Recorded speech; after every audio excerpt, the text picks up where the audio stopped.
What is up, lovely researchers? It's Kevin. Today I want to share with you some tips for becoming a UX researcher. Whether you just heard about this profession or you're trying to transition from a different field, I got you. If you're new here, make sure to subscribe and hit that bell icon. So I see three main paths that you could take. The first is you start learning in your free time and you start doing projects. My personal favorite is the way that I did it. Number two is whatever current role that you're in, you can weave into UX that way. Or the third way is school.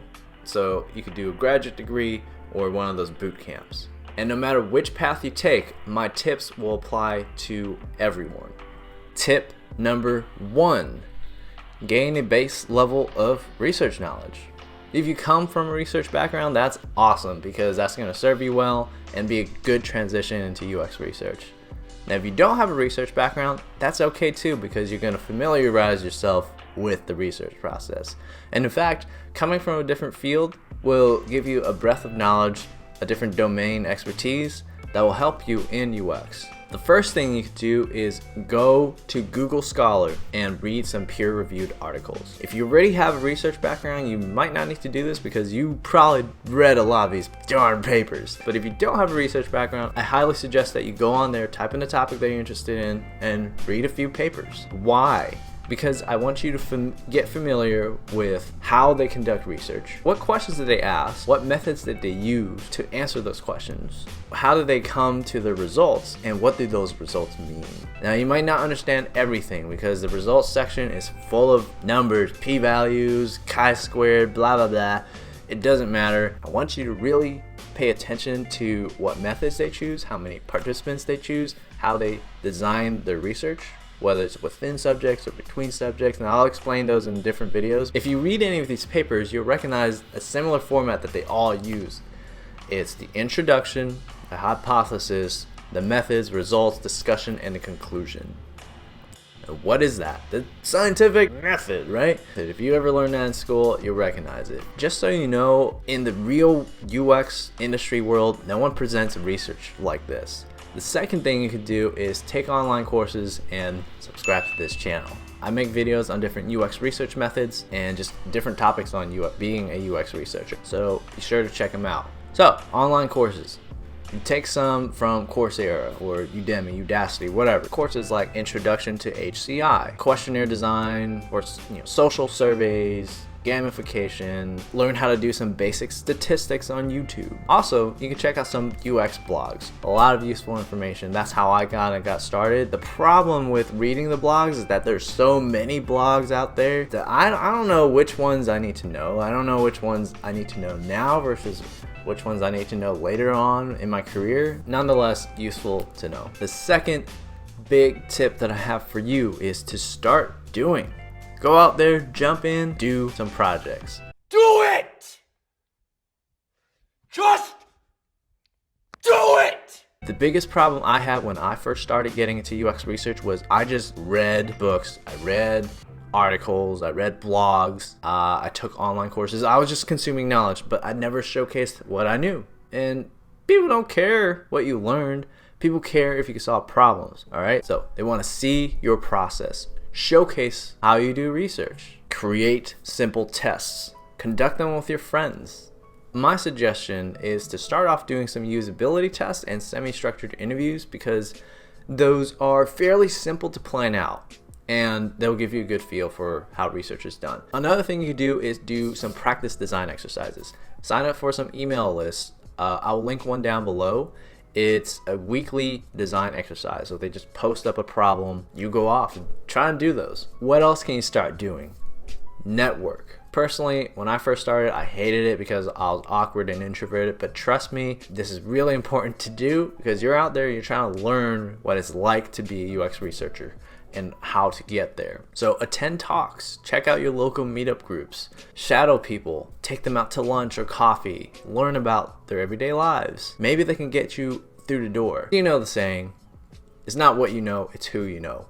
But of course you're gonna have to know your shit because you're gonna be wasting people's time in your first interview if you don't know how to do research, right? People will get you in the door. It's your job to close it.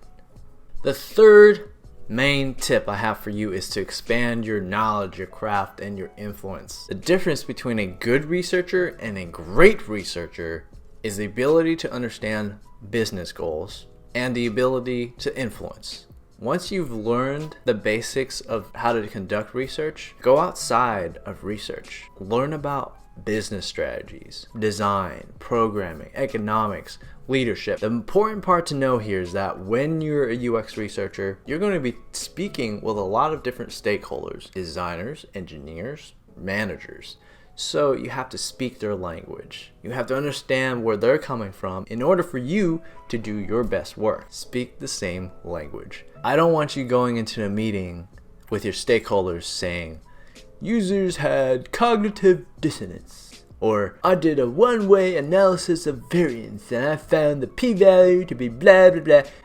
Don't do that. They don't care. Make sure it's clear that they understand and that anyone can understand what you're talking about. Right? Alright. Next steps. If your company has a UX team, great. Sit down, have lunch with them, ask them about it. If your company doesn't have a UX team, even better, because now you're the expert in UX. This is a great opportunity for you to start getting people to think about problems in a more user-centered approach. Talk to the product managers, talk to the designers, what kind of problems they have, and see where doing user research can help them fulfill those gaps, and then take initiatives to help them think in terms of UX. If you're currently in school, look for some hackathons or some design-a-thons to join. Usually those events have some kind of industry sponsors. Talk to people in the cognitive science departments, the information science departments, psychology departments. Take some psychology courses to understand people and behavior. I've seen a lot of people who come out of those boot camps and they don't know anything about psychology, right? If you don't understand psychology, you don't understand UX. That's the core of user experience, understanding people. Next thing I want to talk about, school. Getting a graduate degree or going to those boot camps. I mentioned if you're currently working or if you're in school, what paths you could take to get into UX research. What if you wanted to go back to school? So if you haven't watched my other video on this topic, go check it out. I'll link it down below. It's, do you need a degree for UX research? Now, which degrees are most relevant? Based on my research on over 200 LinkedIn job postings, those degrees are human factors, human-computer interaction, cognitive science, psychology, information science. They'll usually have ties with UX professionals in some way or another. But honestly, no one cares what degree you have. I have a biology degree. Come on. Like if you want to study marketing or economics, great. Go for it. Because a lot of the ways of thinking in those fields could fit in very nicely into UX. Remember, UX isn't just a job. It's a way of thinking. It's a skill. Your schoolwork will only get you so far. It's your experiences and your work that will help you gain true mastery. So that wraps up my tips on how to become a UX researcher. Which tips are you going to start doing today? Comment down below. If you like this video, make sure to hit that like button and subscribe and hit that bell icon. I post all things UX research related to help you become the most badass UX leader. Mad love. Peace.